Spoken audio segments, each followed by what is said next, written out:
यस्तो हो क्या मलाई चित्त नबुझेको कुरा चाहिँ के भन्ने पछाडि होइन अब सबैले आफ्नो लेखेको पाउँछ होइन एउटा कुरा होइन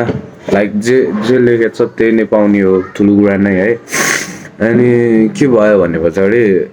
बिहान म समथिङ 7:30 बजे उठ्ने मान्छे 6:30 बजे उठ्ने मान्छे आज अलिक ढिला भयो क्या 8 बजीसम्म सुत्यो नि त अनि 8 बजीसम्म सुत्यो अनि के भन्छ म त्यहाँ दोकानतिर नि गएको थिएँ कि अनि एकजना आन्टीको चाहिँ डेथ भएछ क्या उपचार नपाएर क्या अनि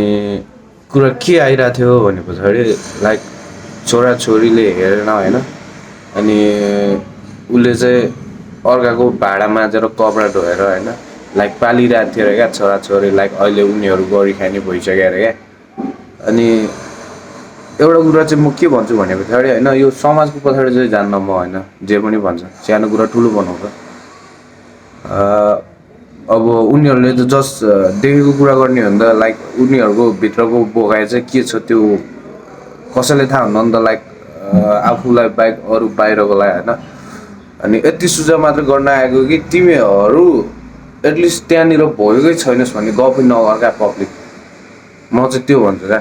दुःख पाउँछस् क्या दुःख पाउँछस् प्लस अर्काको कुरा काटेर किन हिँड्छस् तेरो गरेर खाएन माया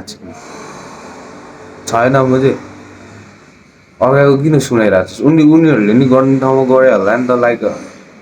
चित्त बुझेन क्या मलाई उनीहरूले भोगिरहेको छ नि त के भोग्नुपर्ने हो के बित्नुपर्ने हो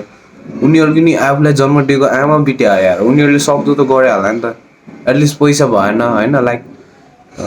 कुनै वातावरणले मिलेन होइन मान्छेले जे लेखेको त्यो भोग्ने हो नि त लाइक आफूले गर्छु भनेर हुने कुरा भए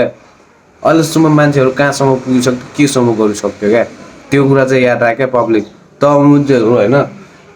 बाहिर देखेको कुरा होइन लाइक देखेको कुरा मात्रै यो त्यो भन्ने काम चाहिँ नगर है म चाहिँ त्यो भन्छु है ल यति भन्नमा मात्र आएको अब अरू के भन्नु छ र म त काममा छु है गाइज